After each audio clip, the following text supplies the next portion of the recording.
and welcome back to the Tea and Soju podcast, Drama Trio Edition, where three friends chat Asian dramas and let you into that chatter. I'm your host, Liliana. I'm Jess. And I'm Caitlin. And in today's episode, the drama trio is sitting down to review Ashes of Love. Now, if before we get into the episode, just some housekeeping. If you like the podcast, please like, share, and subscribe on the platform you listen to. That really helps the podcast reach other listeners. For more content, check out Patreon, where you can find behind the scenes, first impressions, movie reviews, and more. Finally, if you'd like to chat to me or find a community, check out Discord, Instagram, and other socials. The link is in the episode notes. Now, how did this episode come about? So, this episode came about because when you guys listen to this episode, it will literally be almost to the date 6 years since I've watched this drama. So it's literally celebrating my 6th-year anniversary of discovering Asian dramas. And it was... Golf clap. I know. With this drama. So I think I've been saying I wanted to review it for ages. And then Jess said, I'll jump on with you. And then I'll do the Caitlin reashes. Yeah, I'll do the reashes.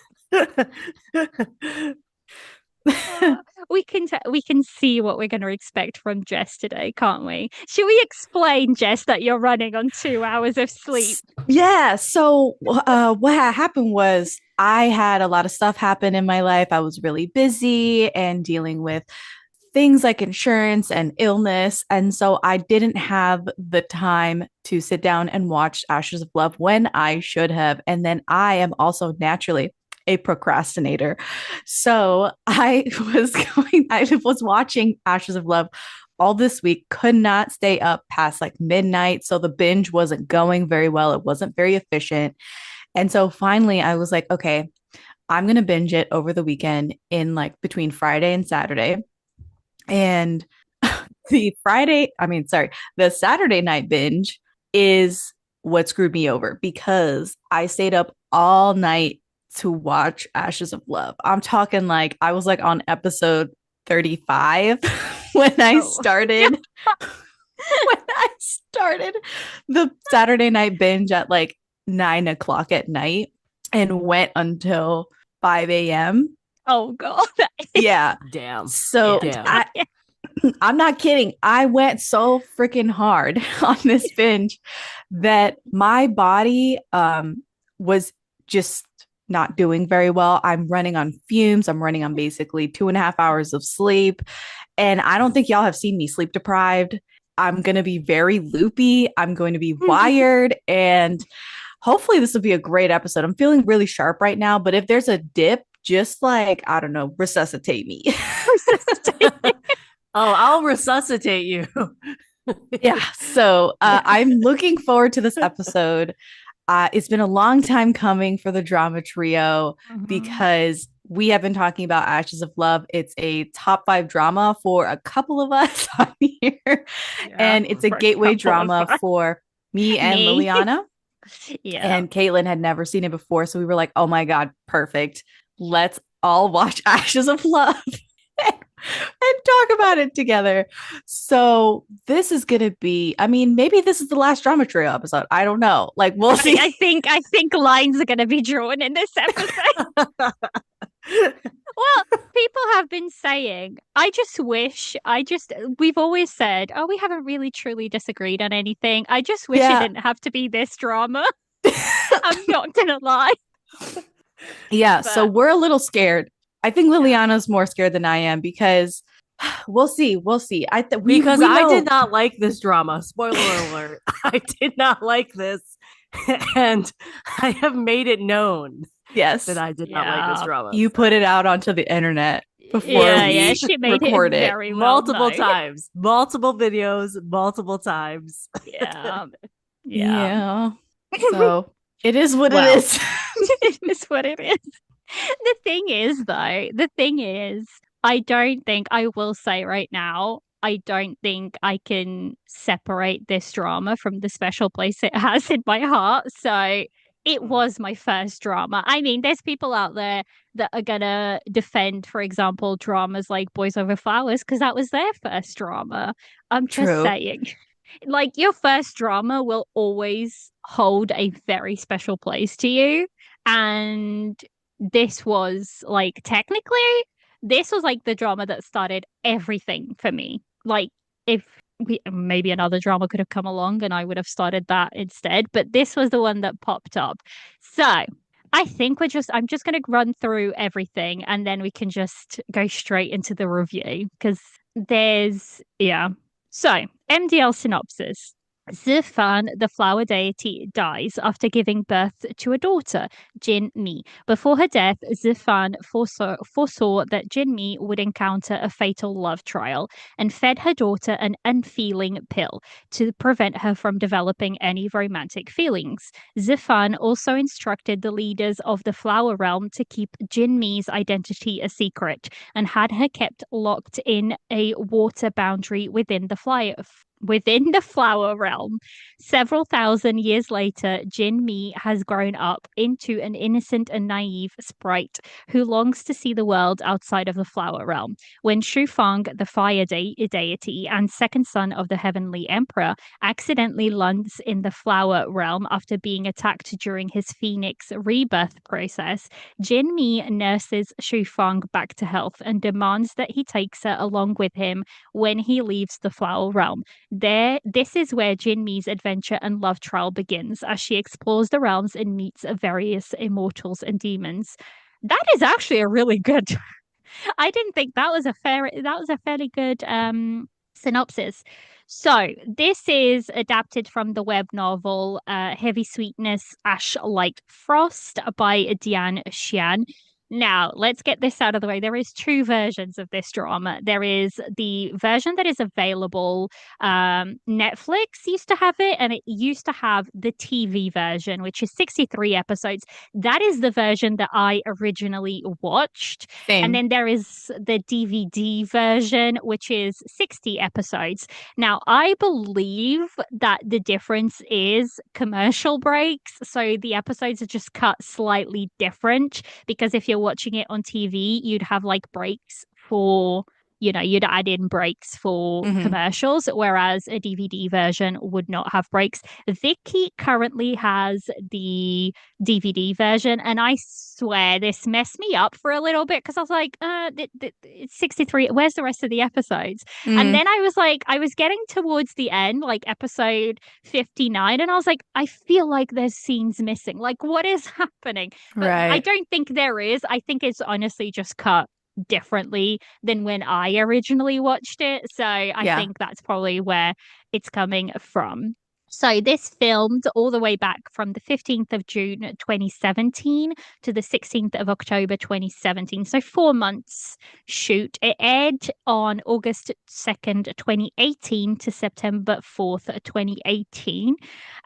Its original network, it's got a bunch of, I think this aired everywhere in it. So it seems like it. Yeah.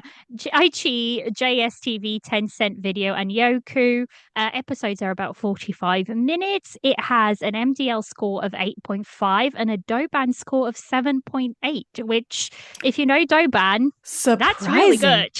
I thought it would be higher. What, on Douban? Yeah. No, Xianxuas never do that well on Douban. Like, Xianxuas really don't do that well. The dramas that do really, really well on Douban tend to be like this year, for example, She and Her Girls got a 9.2 on Douban. Insane. So it tends to be very, very different dramas that hit. 7.8 is actually like really good. Really, really good. Like Love Between Fairy and Devil, I think only has like a 7.9 on Douban. So yeah. All right. So this was directed by Chu Yu Boon, and he's directed Story of Kooning Palace, The Starry Love, Skate into Love, Eternal Love of Dream. Ooh. He's directed, he's like a fairly big. One of these things is not like the other. So he's directed 26 dramas, and he's got 4 upcoming dramas. Wow. Yeah, we got another director, Chung Fong. He's done Dating Hunter, Miss Cupid in Love, The Princess and the Werewolf, Wrong Carriage, Right Groom. I did want to They watch aren't Wrong it. Carriage, Right Groom. Don't. It's not worth it. Tick it off your list. It's not worth Okay, it. never Same with mind. the same with the Princess and the Werewolf. Not worth it. 14. So he's directed 14 dramas. Screenwriter is Zhang Yuan Ang. They've done Immortal Samsara, Ultimate Note, Golden Eyes, and The Mystic Knight. So they've screenwritten for 21 dramas with three upcoming ones. This drama has three screenwriters. So Yeah. the second one is by Yi Tong. They've done Heroes, Immortal Samsara, The Lost Tomb 2, so 23 dramas and two upcoming. And then the last screenwriter is Ma Jia, and they've done The Starry Love, Skate into Love, and they've only done three dramas and one Oh. upcoming one. So, a fun fact because people do ask and they have no idea why it's dubbed this. And Ashes of Love is actually dubbed like part of the Honey trilogy. And this doesn't mean it's just something the producer dubbed it. So there is a producer that has worked on Ashes of Love, The Starry Love, and Skate into Love. And basically, he only dubbed it the Honey Trilogy because all three of these dramas have honey in the original title, and he's worked on all three of them. So, like, Oh. sometimes you'll see somebody mention it like the Honey Trilogy. It was just something not the director, the producer came up with. So I just think it's, a fun fact. As for cast, we have Caitlin's favorite, obviously, Yangzi. uh, she's been in Lost You Forever, Immortal Samsara, Oath of Love, Psychologist, and Go Go Squid. I think those are her bigger works. Deng Lan, we need to speak about Deng Lan. Deng Didn't he Lan's like been not pay his taxes or something? What was his scandal? Yeah, Deng Lan was cancelled in March of 2022 for not paying his taxes. I will never forgive this man because he had an upcoming drama that I was ridiculously excited for, which was called One Night Wanderer with Nini. And my God, the stuff and like it's done, like it's finished filming, It's on it's a shelf edited, somewhere. it's on a shelf somewhere. So I am incredibly annoyed because that drama looked so incredibly good. And yeah, so he was cancelled in March of 2022, but he's been in things like Sweet Dreams, Ode to Joy, and Brotherhood in War. We have the wonderful, the one and only Yunxi. So he's been in Till the End of the Moon, Love is Sweet, Broker, Light Chaser, Rescue. Wang Yifei, who's been in The Blue Whisperer, City of Streamer, and No Boundary. Chen Yu Chi, who's been in Never Give Wasn't she Up, and also Until the End of the Moon? who? Wang Oh, Yifei. yeah. She was. She She had a white played wig in that like, one. yeah. She played like the Demon Lord's lackey And then she was situation. also in Eternal Love of Dream as the Mhm. second one of the second female leads. Yeah. Um. Then we have Zor This is in off the the dome, guys. I no. just want to sit 2.5 hours of sleep off the dome. Oh, and then we have Zhu Tingwei, who's been recently in Smile Code, but he was also in Memory of Encaustic Tile, and the winner is Love. So that's a cast. That's everything. I think we should let Caitlin go first. Let's Caitlin. put yeah, and then we can wrap it up with some niceties afterwards All right. to end on a positive note.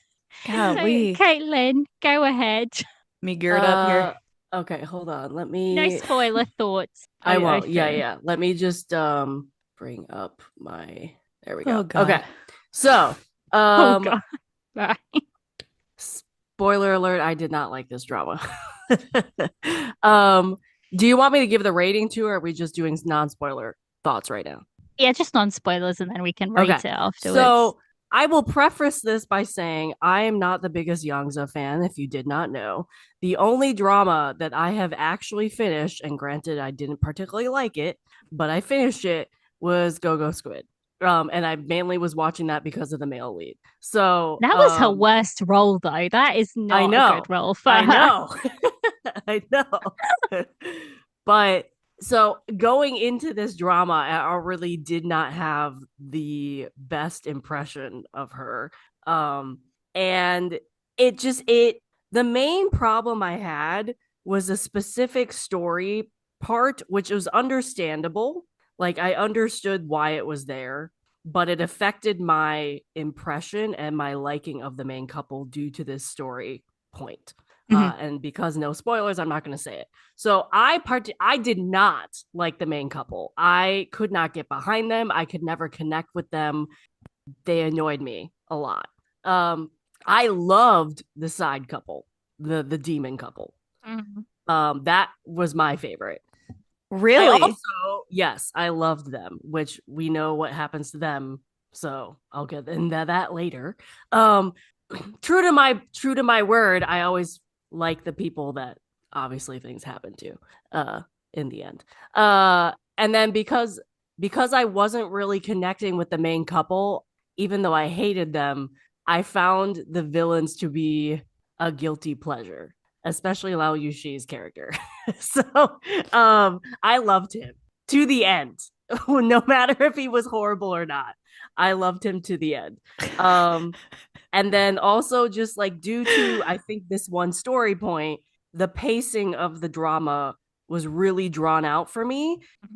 It didn't help that it was 60 episodes as well, but like I think even if it was like 40 episodes, I think the story point really affected my rating and really affected the pacing of the drama for me, which brought my rating for this drama down because I just could not connect with the main couple. The main couple was a huge issue for me.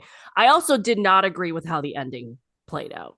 Really? So yes, I did not agree with how the ending played out. Okay, what did you like? The side couple and the villains. That was it. It. Okay. Yeah, pretty much. Okay, what about costuming, OST, cinematography, makeup? I had problems with the CGI. Okay, I thought the costuming. But for the CGI though, it's an almost 8-year-old drama. I know. We can't be saying. I gave it some leeway for the CGI. There was one particular scene that I could not give leeway to, but it is almost a 10-year-old drama, so I'll give it that. There was one scene that it really my favorite was when they would hold out their hand for something to magically appear from, somewhere, some other dimension where they keep it, and then their hand would like slightly move. That would be that would kill me. Oh my god, that it was like a running gag basically by the end of the show to me. It was like they'd be like, I thought the costumes were pretty good. Like, I think some could have had a little more detail in it, but it wasn't like Eternal Love a Dream where they were just blah. Like I think this one had more detail. It wasn't Eternal. It wasn't 10 Miles of Peach Blossom, but it I wasn't mad at it. Okay. I like the OST. I had no problems with the OST. This is iconic. Yeah, I mean, it's Deng. It's Deng. I will take no complaints on Deng. Yes, so I had not too much on Deng now. No. Yeah, I really the big things were story points and the main couple for me. That was the big issues I had. Talk to me about acting. What did you think about it? Do you really want her to? Without spoilers? Who was the weakest link? Yanza. I mean, and Denlu, both the main couple. The main couple.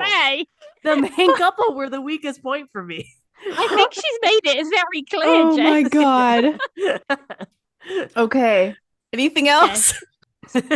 No, I'll leave it to that. I love that Simpsons meme where they're like, "Don't stop, he's already dead." Okay, you hated it. You hated it. Is it my turn? Oh, you'll definitely know from my rating.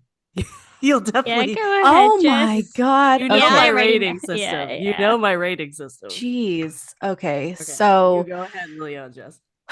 My impression of the show when I first watched it was that it was amazing. And I pulled up my review just now from 2019, February 8th, 2019, because I wrote a blog review of Ashes of Love. And I say in the first sentence, if a drama has a character named Rat Fairy and I continue to watch, you know you've got a winner on our hands. And so I think that I thought this show was holy shit amazing. On first watch, I love to go home and watch episodes every day. And it was as close when the final like 20-ish episodes were happening, it was as full on a binge. Mm. And on this second watch, let me just say the first 20 episodes were killing me. I did not enjoy watching. Yep. Those first episodes, it was like grinding gears together. It was not fun. And I was just lost kind of like half the time. I was like, I remember the broad strokes of everything. But why did she do this? Why did she do that? Where is so and so? I was confused about a lot of things. And it was just not compelling to me. And I totally would have dropped this show if we didn't have a podcast review on it. I would have dropped it in the first 20 episodes. Once they hit the mortal realm, I was locked in. Then I was Realm's locked in. The best. This is one of the best mortal realm. I think this is one of the best mortal realm trials that there is, because it's almost stronger than their immortal anything, like their love in the immortal realm. And I just don't like anything to do with the second couple, which is the demon couple. I literally, the binge last night was embarrassing how they popped up on the screen and I was like, skip ahead, skip ahead, skip ahead, skip ahead, skip ahead. It like clockwork. And it's not that I wasn't paying attention because I was getting the gist. It was a rewatch. I already knew where their story was heading. But oh my God, I could not stand to see the push and pull of their relation. I could not give a shit. Could not give a shit. Could not be bothered to watch all that over again. I thought I had a lot more respect this time around for quote unquote the villain, which is Yunxi's character. I think I had a lot more grace for his character this time around, and I was rooting for him a lot more this time. And I was not rooting as much for the male lead this time around, not so much in the romance portion, but as far as all the other hell that breaks loose, I was like, yeah, oh well. Like, it's like, sucks to suck, but these people deserved it. I was kind of like, it is what it is. But I truly felt that the infractions that the second male lead does, which is Yunxi's character, are still it just did me so dirty. It was so unforgivable. And I was still so mad at him by the end of the show, just for the romance stuff, not necessarily for the rest of the stuff. And I'm trying to dance around the plot points. But as far as what he does to Youngza's character, Jinmi specifically, I'm like, hang him, like take him away. So I think overall, I really enjoyed the last 35 episodes, 40 episodes. But to get there, I had to slog through 20 episodes, and that was not fun. So my rating definitely did go down. I would still recommend the drama with the caveat that like the pacing of the show is not great. Not great. It's like a slip, like you have to climb up this mountain and it is really slow going. And it's got a lot of like elements of it, which I think to your point, Caitlin, the plot point that you're annoyed with would probably grind a lot of people's gears today. If this came out as a 2024 show, people would be bitching about this all over the internet. But I have a lot of like grace for it because it came out in 2018 and it was among the first C dramas, especially Shenches, that I watched. So it's very formative for me. And it set the stage for a lot of people. It was extremely popular. And it's almost like it wrote the book a little bit. And like, Mm. am I upset that the book was written in such a way and that other people are doing variations on the theme and improving upon it? No, I'm not. So it's a bit of a catch-22 here because if it weren't for this drama, I wouldn't be here. But is it the best setup? Absolutely not. Mm. And I'm very upset with it too, Caitlin. Hence the first 20 episodes being so mortifying to like get through. I But think, yeah. but I think when it comes to pacing and whatnot, that is a common ground complaint for most shounshas pre-rule change, let's put it that way, because they are 50, they are 55, they are 60 episodes long, and I feel like I haven't personally watched a older Xianxia that is that long where the pacing has been really good. Like I feel like that is a common ground complaint for old Xianxia. Even, everybody's favorite 10 Miles of Peach Blossoms, their pacing is not perfect by any word of the means. And I think that nowadays has been way more eradicated, Mm-hmm. especially because they only have 40 episodes to play with, and that Mm-hmm. has allowed for that pacing to change. And that was actually one of the reasons that censorship put forward to making it 40 episodes, is that they were saying a lot of people were complaining that dramas were very waterlogged and that they were very infilled with stuff. So I don't think it's just it is a problem with this drama. I will admit that as well, but I don't think it's just a Ashes of Love Oh problem. I no. think it's Oh, a definitely not. No, no, no. more a That's not what we're problem with, like, saying. it's a critique of the overall Yeah, dramas that come out of that period out of If right, China, we're I talking think. right. about Ashes of Love specifically, we're talking about Ashes of Love within the vacuum of just this one show. Yeah. It sucked. It's that pacing and the Mm. 60 episode length of it was tiresome, and it's prohibitive to people pressing play on it because Yeah. you're Yeah. like 60 freaking episodes. What could they possibly have to tell me that's 60 episodes worth of time? Like, so the At story, least and if you like are looking at like a 60 episode historical, you could, I think in your mind, you could kind of justify a historical, especially if it's based off a real life person. Because like I remember like growing up, there were like these epic historical like shows that came out that were like episodes long or like movies lengths long, right? And in my mind, it was kind of the same thing. Like, oh, that's understandable. It's based off of real life history. It's based off of a person. Like, I think people, when they see a 60 plus episode historical C drama versus a 60 plus episode Shancha, hmm, like, that's where their mind goes is like, oh, it makes sense for historical because it's like history. It's like yeah, it's a knowing different that. Whereas genre. Shancha is like, it's Oh. just gods and whatever. Like, they don't have to do 60 episodes. But yeah, yeah, Oh. Yeah, so I did have problems with it, right? This time right. around, I wasn't as complimentary to it. I wasn't as nice about it, but overall, I still loved the central couple. I still hated the villain. And I think a lot of my feelings toward, like the extreme feelings that I had toward the characters has softened. Mm. Mhm. And I still feel that the plot is good. It's just, the foundation of it and the way that they set it up is not my favorite. I do have qualms with it, and I would shorten this to 40 episodes in a heartbeat if I could, but we're stuck with 60 episodes. So it is what it Yeah. is.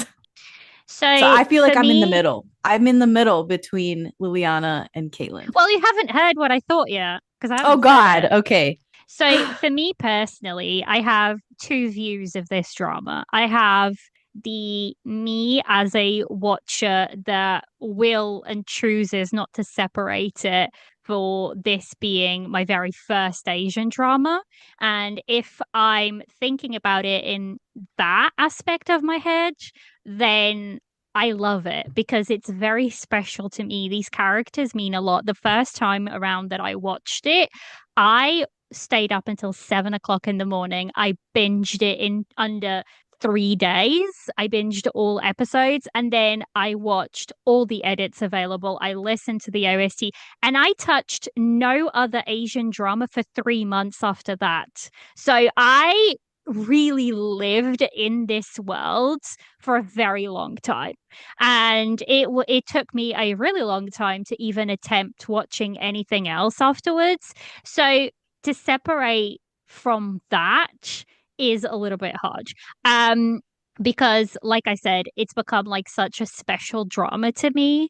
Um, Now, if I'm thinking about it as today, as me, as a podcast reviewer, as me, as someone who's way more critical about dramas, then I will gladly agree that it is a flawed drama. It is by no means perfect. The pacing can suck sometimes, absolutely. I would absolutely cut down on episodes because I think they're unnecessary to the story as a whole. I do think now, looking back at it with 2024 eyes, I way more appreciate Yunxi's acting over everybody else around him, let's put it that way. I am not like a Yang Zi fan. I wouldn't call myself a Yang Zi fan. I appreciate her work. I think there's dramas that she has done better than others, for example. I think she's been pigeonholed into a very specific space and she's struggling to get out of it, but she's trying. I mean, her role in dramas like The Psychologist and stuff, you can sort of see that she's improved over the years, and like throwing it back now and seeing kind of like where she started, because she's a child actress, she's been acting since she was very very young as well. So I don't think this is by any means her best work. Unfortunately, it is the work, apart from Go Go Squid, that she is automatically you know assumed, and what's the word I'm looking for? It's the work that people think of as soon as they think of her. It's her magnum opus. Yeah. It's either like Ashes of Love and Go Go Squid. Those are the two that they think of when they think of Yangtze. So unfortunately, it's what she's stuck with. But until something else comes along. I mean, Lost You Forever was a really, really good uh, one that I think will probably be her new drama that she's associated with in the upcoming years. But like I said, if I'm thinking of it as I'm going to review it from, or try to review it from a more unbiased place, which I just don't think I can do completely. It is flawed. The pacing sucks sometimes. I would cut it down. The acting is okay. It's not, the lead. I loved the main couple, but I will say there are certain scenes where you can see like almost a little bit of awkwardness between them. Um, and I think now that I've watched far too many C dramas that I care to, say on air, you can obviously see that because I've seen better pairings. I've It's a little watched better haltering. chemistry. Yeah, yeah, it is. It is. But with saying that, I still would recommend it because I feel like this is one of those where some people will love it and some people will hate it and some people will be neither here or there with it. I think it's one of those that if you like the genre, it's a nice one to watch with a couple of caveats if you're prepared for what you're going in with. I would lump in, now Caitlin will completely disagree, but I would lump in this with 10 Miles of Peach Blossoms as one of those as a must watch for Xianxia watchers I because I agree. I feel With the like, caveat that this is now a little lesser than 10 Miles of Peach Blossoms in my personal estimations. see, for me, on my personal estimations, this still stands above 10 Miles of Peach Blossoms because Okay. this is exactly what happened when I we have the recorded same 10 amount Miles of of Peach nostalgia for Blossoms. these two.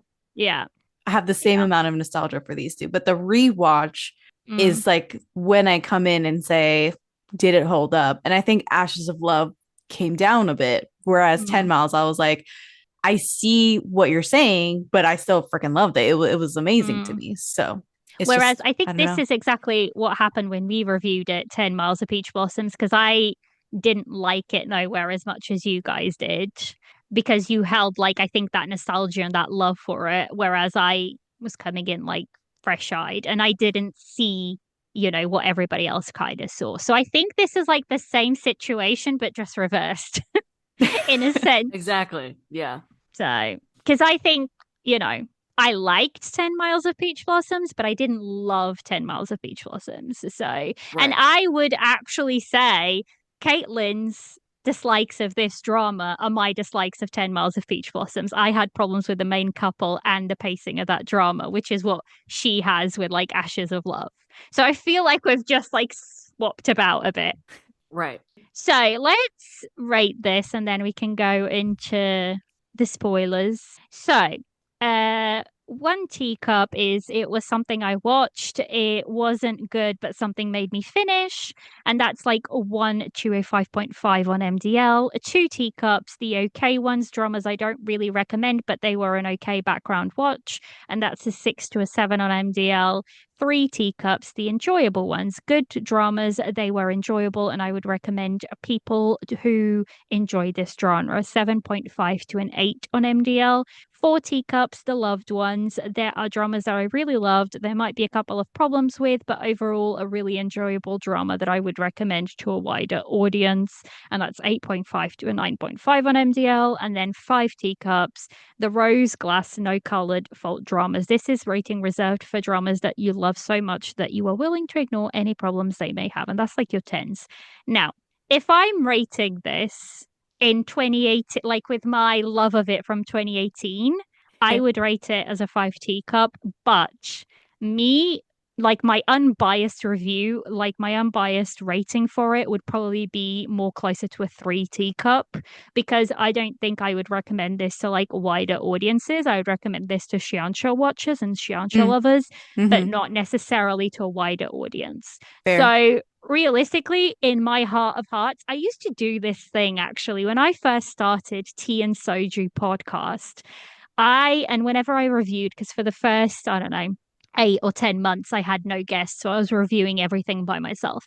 And I would have two ratings. I would have a head rating and a heart rating. A heart rating I would be remember anything that, this. yeah. So a heart rating would be like how it made me feel, how I was like so in that world and whatnot. And then my head rating would be like my critical rating, the one where I would use my brain to like really get into the details. So I am going to apply this here and be like, my heart rating is a five teacups because I have so much love for this drama and being my first Asian drama ever, that just holds a very special place.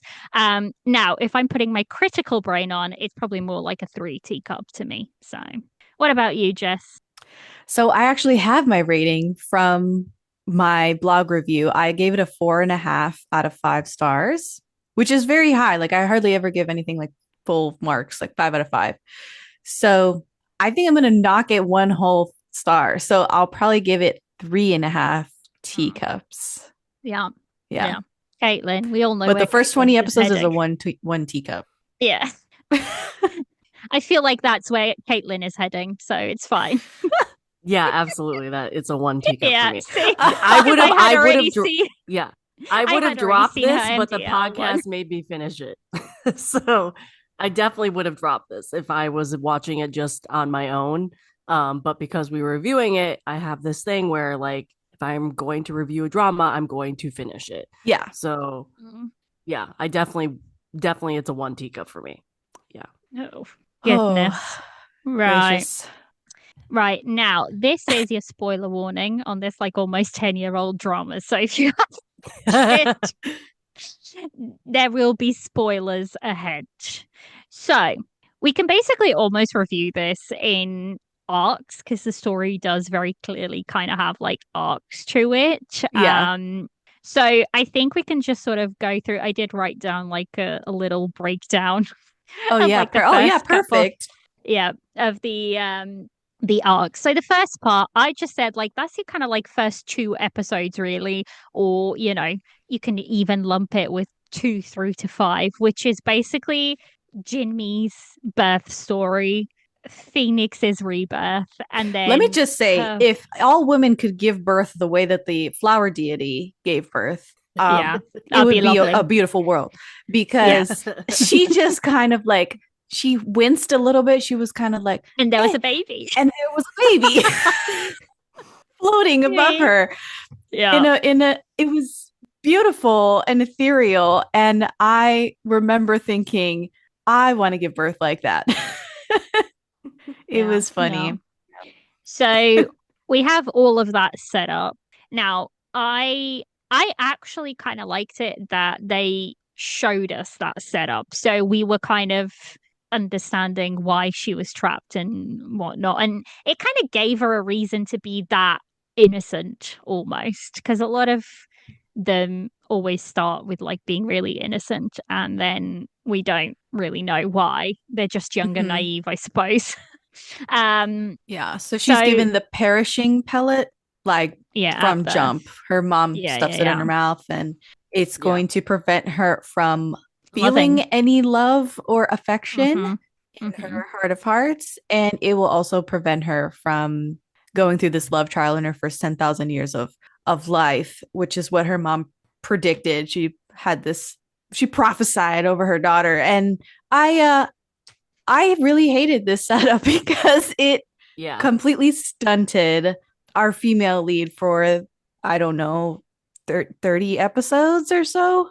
That's what I don't get, though. Like, A little less than 30 episodes. It was maybe like 25 Well, episodes. because technically, the perishing pellet actually breaks in the mortal realm. Yeah, it like But cracks a bit. yeah. Well, it's meant to break. Like it's because that they tell you about it later when Ron Yu reveals it. It actually way more than cracks. It's like almost being Yeah. expelled. But he comes in and kind of fixes it, and that's why she then has no feelings again because this bloody pellet is still there. But I'm guessing this is Caitlin's story that she really dislikes. So why don't you tell us a little more about your feelings about this? Okay, so for one, I am notoriously already like for the type of female character you get in some of these older C dramas where it's like innocent, naive type character. I already do not like those characters. So like there's multiple dramas from this era or even beyond this era that if I know that there is like an innocent, naive character like this, I kind of avoid them because I know already I don't like this setup of the female lead. What I do not get, and maybe it's just like me being too logical, but like I understand the pellet thing. I understand that was the storyline. I understand it was supposed to like keep like protect her from the love trial, keep her from loving anybody, whatever. But what it's just like I was like, okay, that makes sense. She can't fall in love. Does not mean she has to be like have no knowledge of what love is, like have no inkling of what this was at all. Like nobody taught her what this was. Like that was where I got a problem with it. Is like, okay, yeah, she can't fall in love. That makes sense. But like she wasn't even like book smart. She was like, yes. you understand, well, she's not going to be street smart. She wasn't. But why is she not book smart? Book smart? Yeah, it was just like, what was she doing? I see what you're saying. In that realm for 30,000 years. They did control everything she came in contact with. Yeah. Right. So she did not have access to anything from the outside world. Because, like, if you see there's a barrier around the flower realm, and then there's like a second barrier just for where she goes. Yeah. So for the 30,000, yeah, the water mirror, like that, she does not go in, she does not go out. And there is only very specific people that go in there. She doesn't have access to books because it's what they provide for her. She doesn't have access to any, like, she doesn't even see people being in love. Like, yeah, she like never had seen a man, never talked to a man. Yeah. She thought that people grew I think from she the saw ground. the Phoenix naked, I think, at one point in episode 1 or 2, and she thought that his penis was a growth. And she was like, I'm gonna cut it off. It Yeah, was like I mean that's the nuts. problem I had with this setup is like it's not necessarily the fact that she couldn't love. It's literally she was a child for 30 something Yeah, episodes. she was very And like infantile. yeah, and on top of that with what you just referenced, Jess, I did not like the like comedy Mm, aspect of that, like okay. that whole thing you just described when like I did not find that funny. I didn't find and that might I mean I we all know I have a very weird like thing with comedy in general, but like to add to the comedic part of that just did not help its case. Like I did not like the whole comedy part of it. I didn't like that she was literally a child, which like in all shape or naivety, whatever. So that's I think that was the main reason why I could not get into this main couple is because I literally could not separate the child aspect and the romance. So like I literally saw him like romancing a child the entire time until the pellet was somewhat broken, which sort of helped. And then it was obviously repaired, which we said, and then it broke again. Like I just Do you couldn't still separate that. do you still see her that way in the mortal realm? Because I did not. I did. Yeah, definitely. Really? Until it broke, I really could not separate it. Really? Oh, okay. Yes. I Yeah. I did absolutely not did like the not get mortal that. realm. I did not like the mortal realm. Really? No, I'd rather it was in the immortal realms.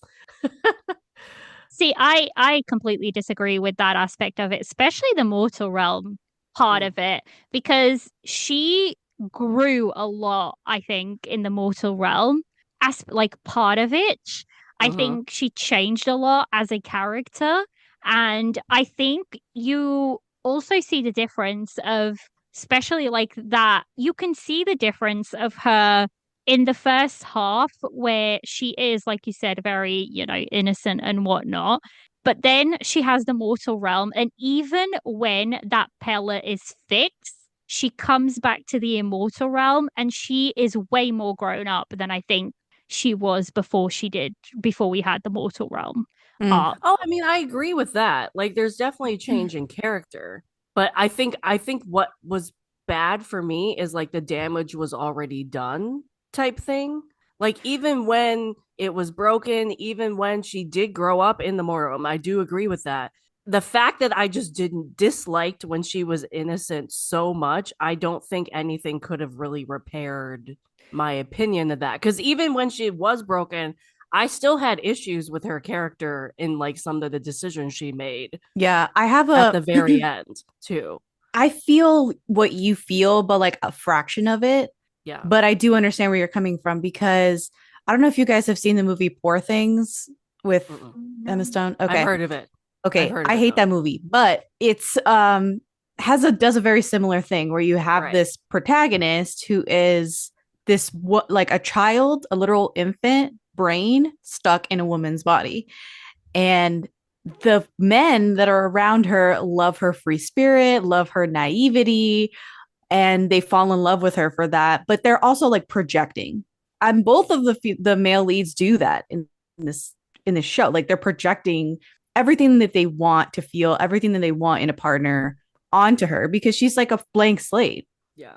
Like she Well, the has other thing no that drove no me nuts personality, she has no too. wants, she's just like free and she has no she never says no. And, in Mhm. the same vein as Bella Baxter and Poor Things, like what that movie is overtly doing, this show is also doing, which is saying that like men just want like this child, like this woman child who doesn't understand like her own body, doesn't understand love, doesn't understand sex, and they can like teach her the ways of the world and they can shape and mold how she sees the world.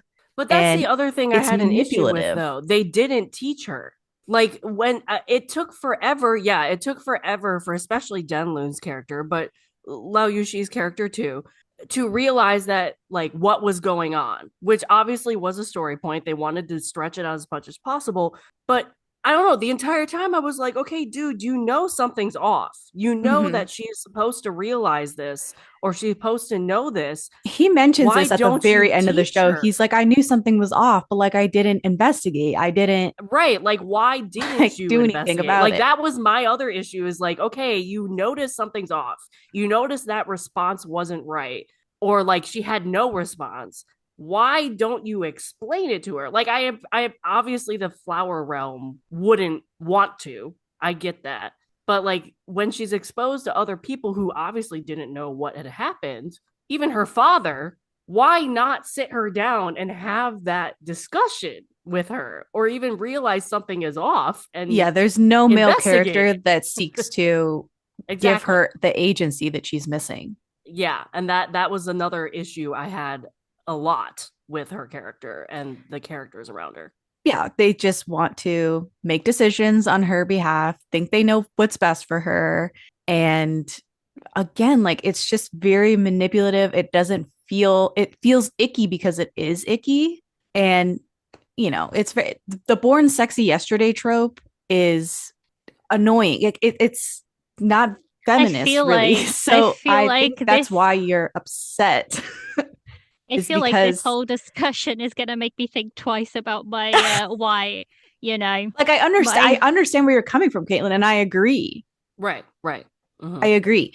The only thing that's kind of saves it for me is like these little subtleties to the male lead that he's not as overt, I guess, in his manipulation of her as the second male lead is. I think that's the problem I had with it though. I Mm. think the problem I had is I appreciated the second male lead didn't hide it. Oh no, he did Like hide it every though. but he he hid it. didn't. He Like hid it to very the well. audience, I mean.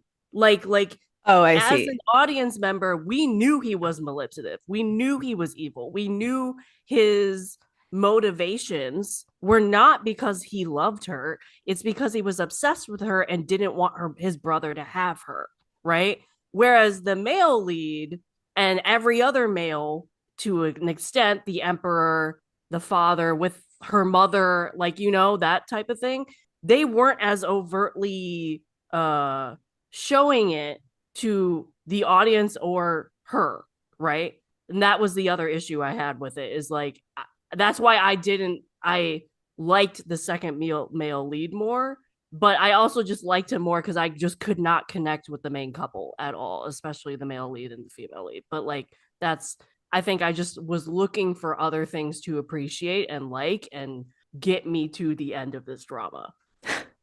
You were latching onto anything that Yeah, wasn't. pretty much. Pretty much. Yeah. Sorry, Liliana. What were you going to say? No, right. I don't She's even know just where shaking. to go. Liliana's shaking her head because I think this is a good Also, I feel conversation like to we're just have, but yeah. it is a lot deeper than just did you like the male lead? Did you like the female lead? And did you like the plot? Did you not like the plot? And why? This is the why part is a little we're probing a little more, and that's great. Only it is we're saying it's a little Like problem. It's problematic, right? Like the it is, essence of but the plot is I feel like problematic. I feel like I'm gonna walk away from the review with like a very what's the word? With like an almost tainted image of the drama now.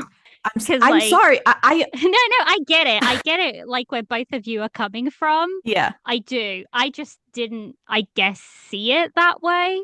Maybe because again, I wasn't necessarily thinking while watching. Um and I suppose no, yeah, In your defense, Liliana, I will say, um, keep the mindset that you did watch this though, because like I'm a very skeptical person. We all know romance does not really usually work for me.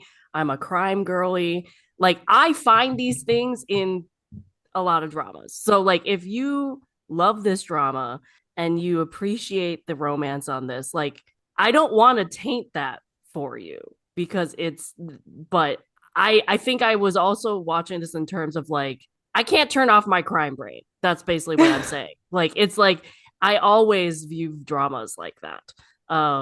So and it's immediately something I catch on to because it is my background. It is something I just always find no matter what which is why romance doesn't usually work for me. So Yeah. I mean, I I could don't take it a think step that's further and something. be I like, don't think that's why? something that you. Yeah, I don't think that's something you need to be like walking away from this and saying like, did I view this completely wrong? I think that's just a Mm. me problem. I don't think it's I don't think it's a you problem. I just think it's a different perspective. We're here talking through an older drama, and there's nothing wrong with taking a little bit of a critical lens to it. And I'm happy to do it. I'm running on 2.5 hours of sleep. I can talk about a little bit of how this is not a feminist show and how the boys are not. I mean, it's problematic that they're why are they falling in love with basically an infant who doesn't know anything about love and can't really defend herself in any conversations that are out of her depth, and she doesn't know the meaning of things, and why are you pursuing that person? Are It's almost like you want this neutered child, right? Like, do you love children? Are you a pedophile? Like, I don't understand. Okay. all of Right. her all of her characteristics are that of a child. Well, I think there was a lot of problematic men in this in general, mostly the heavenly guys, in my opinion. Like the Emperor was not a good dude, You like know, at all. the heavenly But I mean, that's a emperor. common trope in Shansha in general, is like the Yeah, heavenly people are never as godly as they should be. Um, yeah. yeah, I mean, this one in particular, he was a womanizer yeah. and He was was Zeus. constantly, He was Zeus. yeah, constantly philandering, Mm. Mm-hmm. and his wife was god awful. But the thing is with his wife though, like and I'll go back to what you said about Lao Yushi is like you kind of I grew to have a soft spot even for her. Like I did Oh, with okay, Lao I didn't. Yushi. I did when I like found her background, when we learned about her background and their background and Lao Yushi's background, like I grew to somewhat I still hated her. Like and she made poor decisions. Lao Yushi's character made poor decisions. I don't think I really had sympathy for the Emperor. He was just a bad dude. But like, I also kind of softened up on the villains a little bit once we learned the background. Specifically, Lao Yushi, definitely. But even the Empress, I kind of felt bad a little bit, and could somewhat understand her motivation to a point. And then there was the point that the stuff that went over that point that I didn't. But I also and again maybe that's because I was looking for things to attach to. But once we learned the background, I also kind of sympathized with both of them, as you said with Lao Yushi. I don't think you're wrong to sympathize with her. I think that's fine. I think I took a more hardline approach to her because I always had this opinion that's like, what do you got to be mad about? Like, you knew this. Like, once you know the full story, and she knew that he was a philanderer, she knew that he was gonna have concubines. Like, it was like, why demand something that was never gonna happen? It was Well, it strange. was more with the brother. That's the part I had sympathy on when we learned about his brother. Yeah, there was a yeah. The Yeah, the that other part. brother that The thing with the Empress, though, I will just say something. The thing with the Empress, though, is she never really cared whether he was faithful or not. It was the fact of him bringing in another son who would overtake Shu Feng for being next in line. That was oh no, always her she cared biggest whether he problem. had other women. I don't think she did. a hundred Because percent she cared. she was never really in love with him. Yes, Like she you see it was. She I was didn't see it a that way. hundred percent in love with that man, hopelessly obsessed with him, infatuated with the Heavenly Emperor. That flashback of what's her face, the second female lead, Suiha, um, where she frames the snake guy, with some other girl. Do you remember that like flashback scene where the Heavenly Emperor was making eyes at some other random immortal in a party? No. No. So, Oh yeah, yeah, this yeah, is yeah, yeah, this yeah. is when the Green Yeah, State I do. was I like, remember I that. have been in love with the second female lead, Suiha, for like all these years secretly Right, right, because right. okay. And then he's like describing what the hell went down and why he's no longer of the immortal status and stuff, and how he lost Mm. that status is because he was framed by Suiha. But that the whole thing was she was trying to he was just a casualty, like collateral damage, because she was trying to frame this other girl and get her out of the picture and out of the heavenly realm on behalf of the heavenly empress, who got insanely jealous that all they were doing was like making eyes in the party. Does that make sense? I feel like I'm I not agree making with sense. that. Yeah. Yeah. Okay. I kind of also agree with Liliana though too, because I think to an extent she was also trying not to have errors at all. Yeah. She was an incredibly selfish individual and she just lost her shit. Like, Yeah. bar none, she was murderous and spoiled. She was allowed to run rampant throughout millennia. And he was just keeping her there for political reasons. Yeah. So she had all this leeway. And like, she knew he didn't love her, but she loved him. She wanted him. And it was like, she was like launching headlong into, well, if you're not going to love me, then my son needs to be on the throne. Like, you need to give me this one thing then. Mm. So I don't know. It's a little bit of both, I guess, because she loved him, also was spiteful and was like, you need to do me this solid then and put my son on the throne. Right. I think the spitefulness came out though when he tried to replace her. I think I agree with Liliana where like she didn't care until Yangza's mom came along because he tried to replace her with her. Yeah. You know, that was like different, you know? So I Because agree with both. I think before he was just having minor flings, whereas with Zafan, exactly. he was obsessed with Zafan. So I think that was the difference there.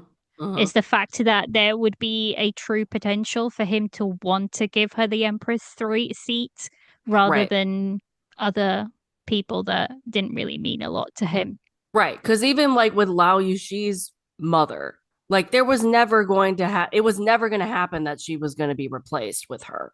She might become a concubine, but like there was a difference with his mom versus Yang's mom, like a big difference. I think for her, he really did develop, like, for me, he never really loved Yang's mom. He was obsessed with her and like the idea of her, kind of emulating what Lao Yuxi did with Yang's character, because he like locked her away and everything. But at least that was more than what he did for Lao Yuxi's mother. And that was the threat anyway. That was more of a threat.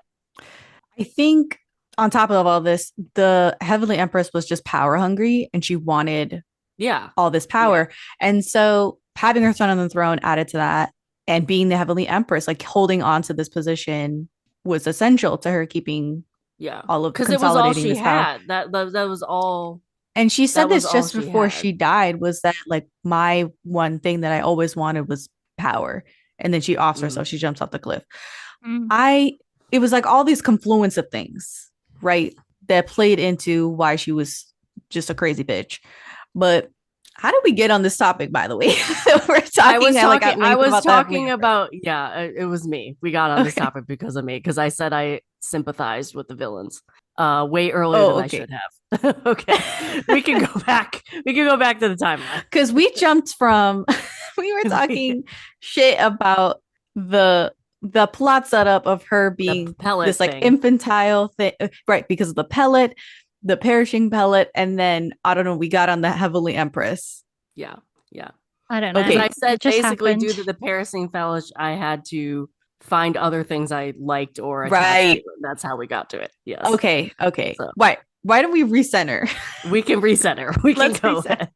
Well, let's just skip ahead then to the mortal realm. I know I've skipped quite a few, but that's fine. We can have a little skip ahead to the mortal realm because we've already touched on it anyways. So basically Jinmi gets punished for something and she has to be sent down to the mortal realm. No, she's not punished. It's that the Oh no, she's not punished yet. She basically that lady that's in charge power. of the mortal fates was like, I've predicted that she's gonna cause a calamity if you promote her to the immortal status, the Shangxian or whatever the status was, because she didn't like deserve it. She hadn't cultivated enough time. It was because it was revealed that She was the daughter of the water deity and the flower The goddess. She flower was going did, to get yeah. promoted immediately, and she was going to have the flower deity title. Um, and they were like, you can't do that because it's going to cause issues, like have calamitous issues. So they were like, fine, have her go down to the mortal realm and do a trial. And when she has some hardships, she'll come back, have more cultivation. We'll give her the title then. So that's why they sent her down. Mm-hmm. And I don't know, like the mortal trial just it picks up. Caitlin disagrees. So let's Caitlin Yeah. go and have her word on this about the mortal arc. Well, I think part of it is it lasted too long for me. I think the Mortal Mm. Realm was too many episodes. I think that was one part. Um, because I just kept thinking, like, well, when is she going back up? Like, when is this gonna be over? Um, and again, I think it's really because I was not happy with the main couple, and like obviously the Mortal Realm was like them having that second romance chance, like kind of like that same thing. And again, because I was not a fan of this main couple, I didn't really care, you know? I didn't care about them getting a second romance because I didn't really care in general. I cared. I thought it was awesome. And I'll tell you what, I did not like the freaking veil that was there for 20 episodes because, well, it wasn't 20, it was like 12-ish episodes. I could not stand the stupid veil that they had on her because she was the saintess and all this stuff. And I was like, rip it from her face right now. Oh my God, I could not stand it. I have this scene here that from episode 29 that I was like, oh, this is a good scene. It was the puppet show Yeah. scene where the fire deity is trying to charm her and woo homegirl, and she's drunk after celebrating the day she joined the sisterhood, which I would not. I would not celebrate the day that I joined the sainthood, but okay. She's giddy. She is laughing and she's having a good time in front of the puppet show that he's doing. And she goes behind the screen and she confesses that she likes him and she kisses him behind the screen. The sexual tension is at an all time high. She's like breathing heavy and shit. He looks at her thirsty. Like, come on. Mm.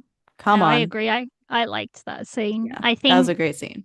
to me personally, I think the Mortal Realm arc is kind of like where their love story almost starts because they even come back to it and they say to Shu Feng, meet her. Like this is right at the end. You go, she'll be waiting for you where you first fell in love.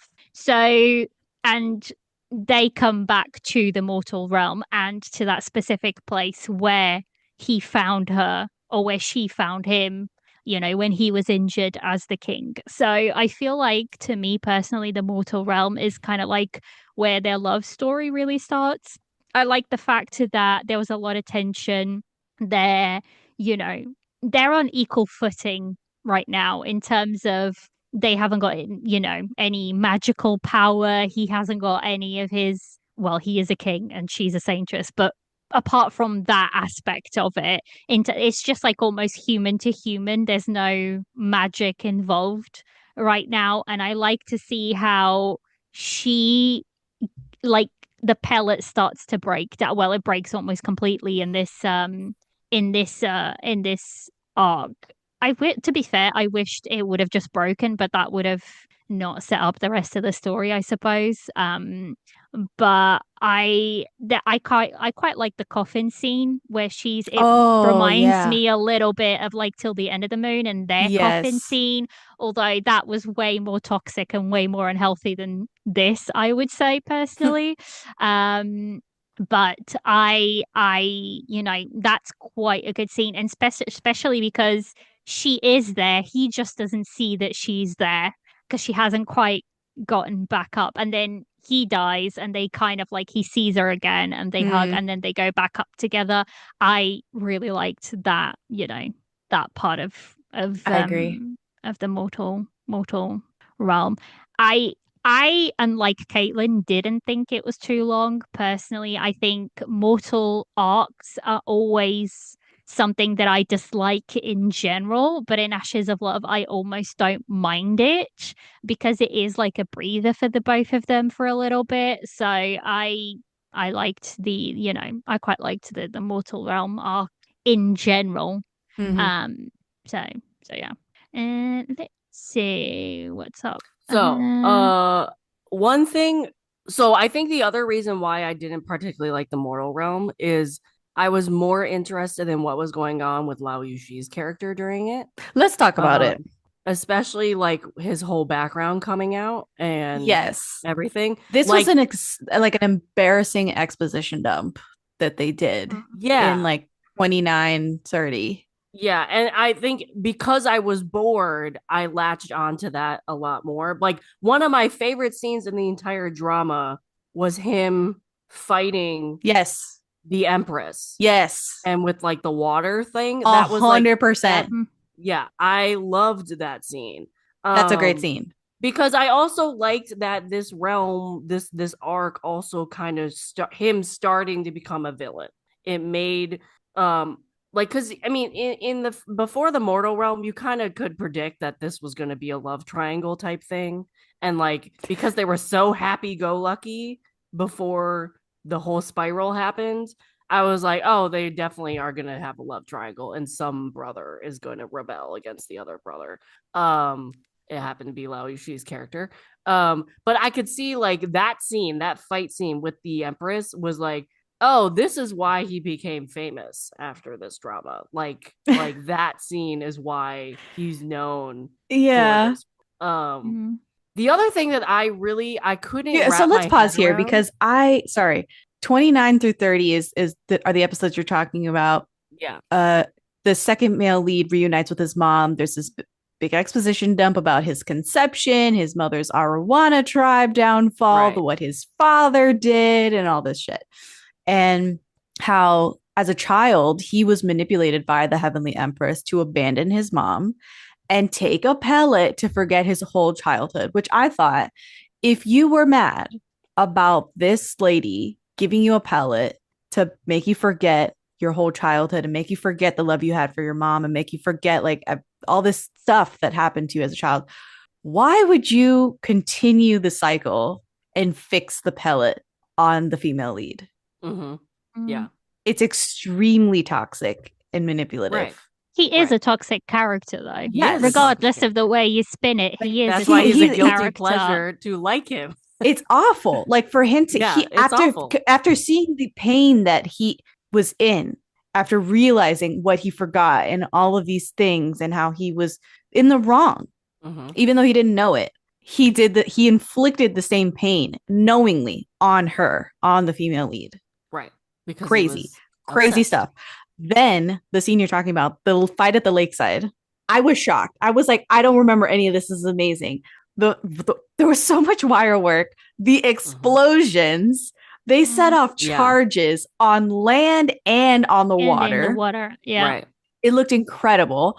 The mom fights, and then, the moms, both of them fight. And then that bitch, the Heavenly Empress, murders his mom in cold blood, even after Renyu is begging on his knees to spare her. Right. And it makes no difference. And this moment when he turns around, like she strikes him, like the Heavenly Empress strikes Renyu, and he turns around slowly to face her with this murderous rage in his eyes, and then him levitating all the water droplets. Right. Fuck out of here. That's amazing. That was an amazing scene. So great. 10 out of 10. No notes. And I just wanted to draw more attention to it because I wrote it down. I was so enamored with it. It was so great. Yeah. That was probably by far one of my favorite scenes of the entire drama. Like I even what is the action of, I even threaded it, wrote it on Threads, wrote it on Blue Sky, whatever. I can't say tweet anymore because I don't use it anymore. Yeah. But like, I was like, I just saw the best scene of Ashes of Love ever. Nothing will top this. Like, literally, that's what I said. Yeah. I think I will say, on a rewatch, I appreciate Yunxi's acting way more now rewatching it now than I did when I first watched it, because when I first watched it, my focus wasn't on him, if I'm going to be honest. It just Mm-hmm. wasn't, because everything was so new to me. And I think I missed a lot of the nuances when I first watched it.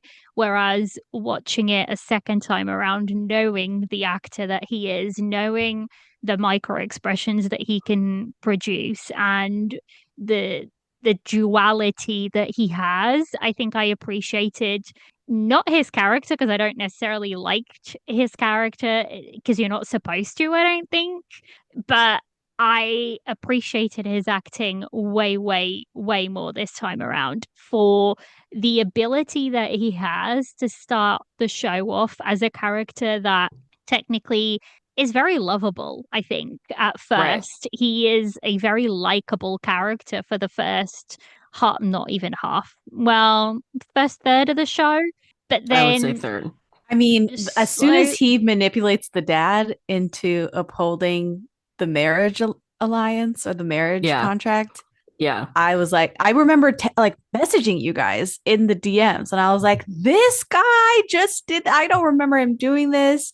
I can't believe he just did that, Right. Yeah, because well, he talks in such a way. In that moment, he had Jinmi say that she liked him, Right. yeah. Yeah. and the dad was, of course, the dad. I don't know what the fuck he's thinking, because he should think she's got the pellet. She shouldn't like He did. anybody. He But the thing didn't is, I know don't that know. though. Nobody did know that she had the pellet at that point. He knew that she had the pellet. The Not people at in that the point. Oh, And right. not Yeah, at no, Not that he at that didn't. point. point. Not Because until she He much was had like, later.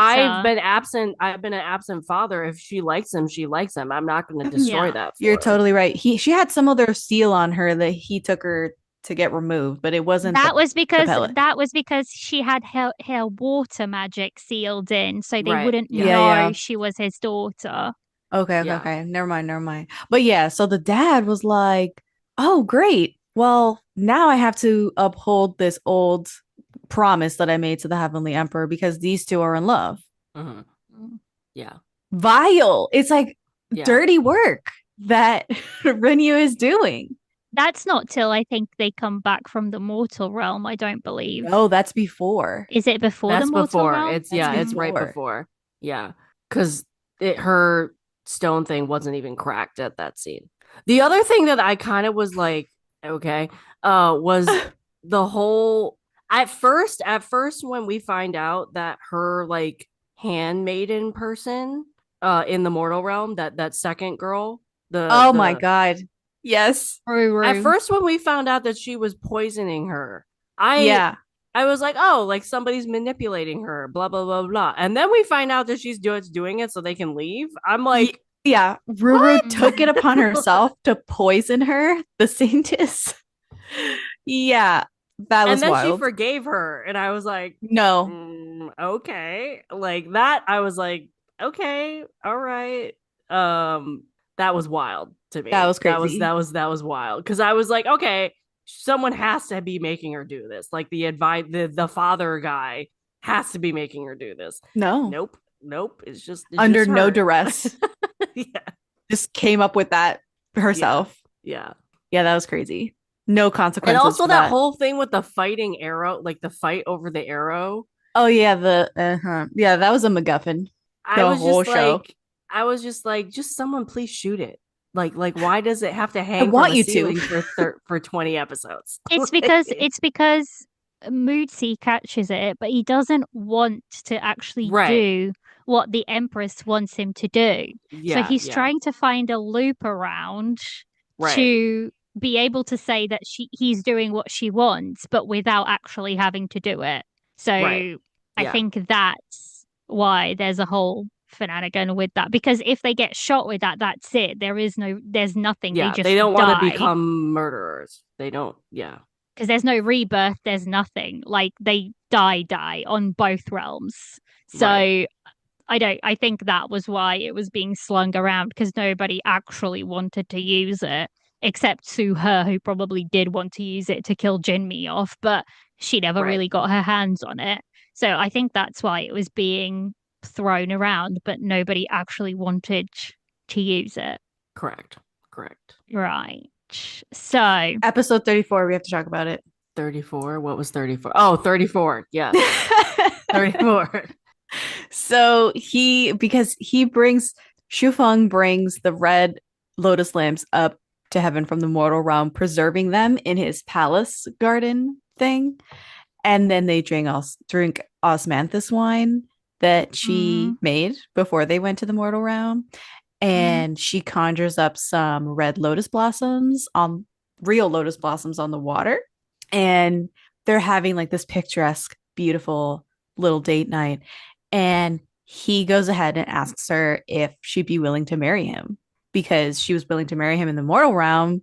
Is she still willing? And she says yes, that she'll talk to her dad about negating the marriage agreement. And that night they have sex. Yeah. And I it's was not shocked. I didn't remember any of it, this. well, And it's they probably just because it's not a did your great favorite scene. scene, Jess, with the phoenix. I died. Just from Starry Love. When his like little phoenix like started flying in the sky, I was like, oh, wow, I forgot. I Yeah, they forgot. And then definitely make it she's got like very a flower obvious. that's like budding, and I was like, ugh, gross. They do definitely make it very obvious in this one. There's no Oh yeah, no. leaving to the imagination. Yeah. Yeah. Mm-hmm. I was Right. shocked. So, The crowd but was that's shocked. already, yeah, that's when they already come back to the No, not the yeah. mortal realm, the Right. heavenly realm, Right. which is that's kind of like their, the calm before the storm, really, because then her father dies, her aunt dies, and she's on the warpath to finding out who did it, basically. Right. So I don't know. This is probably one of the parts that in the first time that I watched it, I binged through it because I just needed to know what the heck was going to happen. Yeah. Um, Especially after she kills him, technically. You find out later on that stabbing alone would have not killed him had Ronyu not messed with him, but that's besides the point, I suppose. Wait. I feel like we're skipping a little bit because in episode 36, I have this note here. I don't know if it's like too much, if it's too much on Runyu. So I'm gonna go in on Runyu for a second because in episode 36, he lets out his true form again, which is a white dragon. And I guess she's the only person who's seen his true form. Once at the beginning of the show, and then another time right now in episode 36. And he's like caressing her face and he's trying to bring her face closer for a kiss. And it feels super icky and kind of like a horn dog maneuver. And when he like unfurled his tail, I was like, this feels like a dog penis just like flopping out. And it's just like his giant dragon tail. Like, what am I supposed to do with that? And then he asks her if she loves him. And then even if she doesn't, love him forever. Like it was like strange like tactic that even if she loves him faintly, please love me faintly forever. And I was like, what is going on? She sidesteps it and just leaves. She's just like, it's late, I'm going home. And I was like, yeah, same, because like the tail and everything, that was a lot. This is the night that he intrudes on her while she's sleeping, looks at the cracked pellet and fixes it. And I was like, what? He says, direct quote, "Do you know how painful my heart was then?" Talking about seeing the dream from the Yan beast of them fornicating. Right. Yeah. And he goes, "I'd rather that you don't know about love in this life. Let you not love anyone. Let you be unable to love. Let you not love again." And then he says, "I've lost everything. Don't leave me." And kisses her full on the mouth while she's asleep. Villain. That's a villain. Of course. Yeah. Oh my God. Well, even when they're in the mortal realm, she's like, even when they're in the mortal realm, he's like spying on her and him the entire time. He's like manipulating when they're meeting, when they're not meeting, like that whole thing of him freezing time. Yeah. And whatever, like it's just it gets worse once they get back. Yeah. It's just he's going full villain. He's in his villain era. Yeah. But like, I Um, have to separate this from the coup that happens later, him messing with the Heavenly Empress and getting revenge for the everything that happened with his tribe. Like, I don't care that he staged a coup. But I I don't think, don't. I I think mean, he Which that's the is staged part a wild that, to say. coup. He staged a coup, but I'd still over her. Like it's over. Like both of them were still fighting over her. Like that's the whole Yes. thing. But that's the thing is that like if but I don't like care about the outcome that he became the Heavenly Emperor and that the heavenly original Heavenly Emperor died or committed suicide and all of this other stuff. Like all this retribution that he gained, great. Happy for you. But what Oh about yeah. Jinmi? Like I'm so upset about all of the shit that he did to Jinmi that it like almost outweighs all of the free passes that I'm giving him for everything else that I'm like, yeah, it's fine. Mm, mm. because I think that's a way bigger violation. And also, it's the fact that when he stages the coup and all of that, you don't really care because you don't really care for the characters that he's doing it to.